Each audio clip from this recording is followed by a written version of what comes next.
The marble halls of Preston Academy echoed with laughter and clinking glasses as I adjusted my plain black uniform, trying to blend in with the other catering staff. My brother Nathan's voice carried across the grand hall. "The shrimp cocktail needs refilling at the VIP table. Try not to embarrass me, Jack." I suppressed a smile as I refilled the silver trays. If Nathan only knew who was really embarrassing him tonight. But that revelation would come soon enough. The Preston Academy's 10-year reunion was in full swing, a gathering of America's elite celebrating their shared history at the nation's most prestigious prep school. Nathan, ever the perfect Preston graduate, had insisted I work as catering help rather than attend as his brother. "It's better this way," he'd said this morning, adjusting his Rolex. "We don't want to explain to everyone why my brother's a college dropout who spends his time in a basement lab. A basement lab that had just made a discovery worth billions.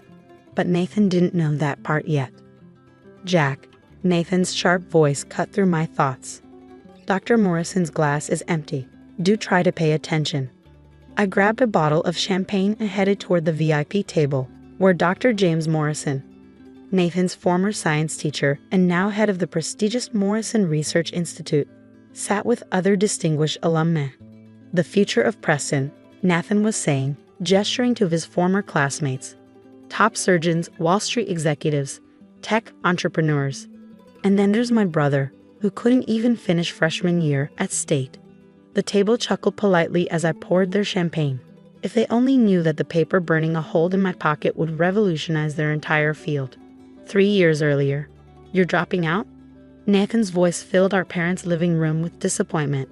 "After everything Mom and Dad sacrificed to send you to college?" I tried to explain about the research, about the breakthrough I was close to achieving in cellular regeneration. But Nathan, with his Preston education and Harvard MBA, only saw failure. "This is why you should have gone to Preston," he sighed. "They would have taught you persistence, discipline. Instead, you're throwing away your future on some pipe dream in a basement lab." "It's not a pipe dream," I insisted. "The preliminary results are promising. If I could just get funding." "Funding?" Nathan laughed. "Who's going to fund a college dropout? Face it, Jack, you're not cut out for success like the rest of us." I left that day with nothing but my research notes and determination. While Nathan climbed the corporate ladder at his investment firm, I worked nights as a lab technician, using every spare dollar and minute to pursue my research. Present day. Speaking of research, Dr. Morrison's voice drew my attention back to the VIP table.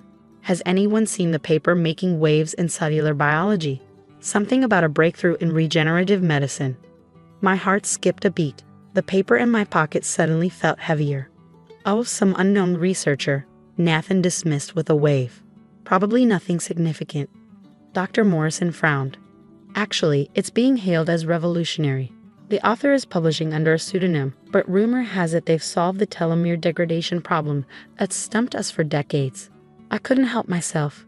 "The researcher used a novel approach to cellular repair," I said quietly, earning sharp looks from both Nathan and the VIP guests. "The help should not interrupt," Nathan hissed, but Dr. Morrison held up his hand. No, let him speak. You seem familiar with the research." Before I could respond, the doors burst open. Alexandra Chen, CEO of Chen Biotech and one of the world's leading pharmaceutical companies, strode in. She wasn't supposed to arrive for another hour. "Dr. Morrison," she called out, her voice carrying across the hall. "I believe we found our mystery researcher." Nathan stood smoothing his expensive suit. "Ms. Chen, welcome to Preston Academy. I don't believe we were expecting you so." "Where is he?" she interrupted, scanning the room. Her eyes landed on me, still holding the champagne bottle in my catering uniform. "Dr. Jackson Roberts." The room went silent. Nathan's champagne glass slipped from his fingers, shattering on the marble floor. "I believe," I said calmly, pulling the research paper from my pocket, "you wanted to discuss my findings on cellular regeneration." Nathan's face had turned an interesting shade of white. What is happening?" Dr. Morrison grabbed the paper, his eyes widening as he read. "This is impossible. You're a dropout, a caterer."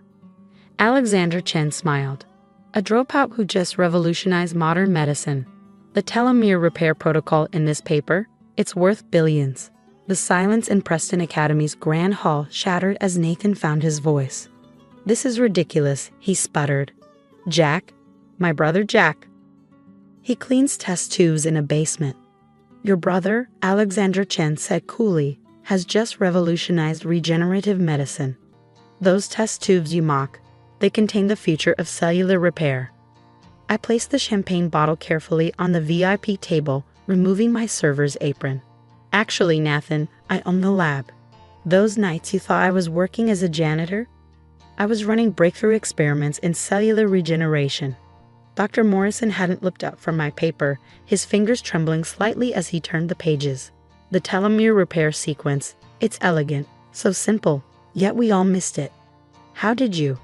"Because he didn't have Preston's resources weighing him down," Alexandra interrupted. "No preconceptions, no traditional methods to unlearn.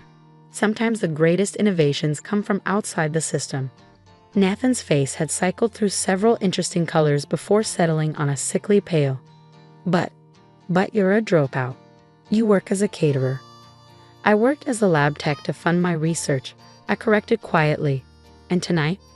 I wanted to see if 3 years had changed you, Nathan. If you'd learned to look past appearances."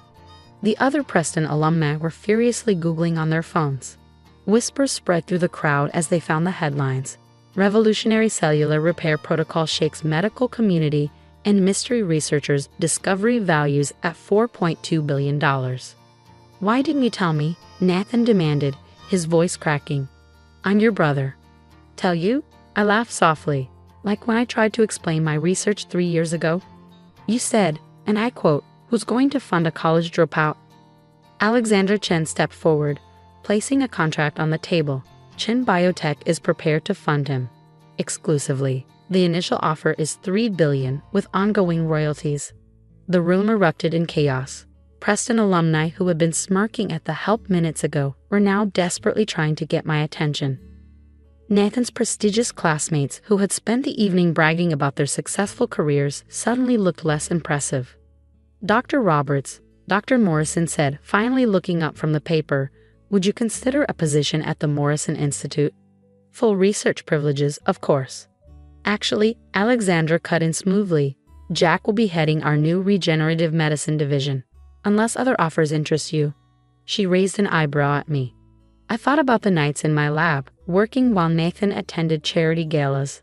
About the family dinners where he bragged about his Preston connections while dismissing my hobby. About the look on his face when I tried to share my breakthroughs. "The Chen Biotech offer stands," I said calmly, "on one condition." "Name it," Alexandra replied. "The research stays accessible. No price gouging, no exclusive patents. This technology should help people, not just profits." She smiled. "I had a feeling you'd say that. It's why we want you." Nathan had sunk into a chair, his perfect Preston posture crumbling. "All this time, in that basement lab.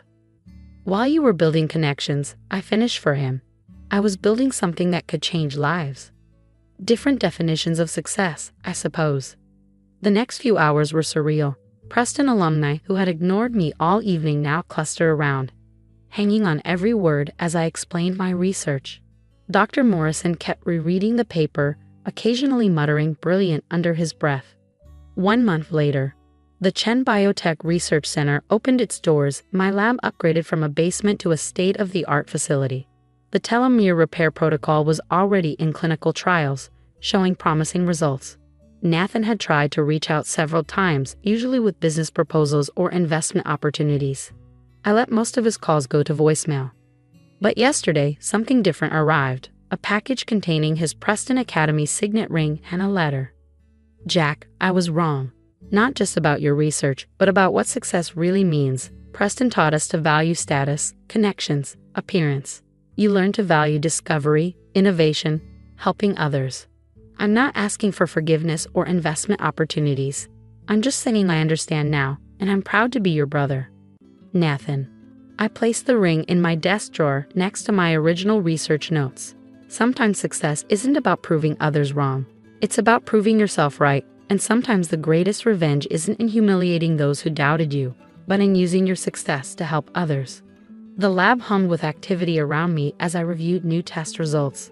A cure for aging-related diseases was within reach, and this time, It wouldn't be locked behind Preston's marble walls or reserved for society's elite. Alexandra stopped by my office, smiling at the framed photo of my old basement lab.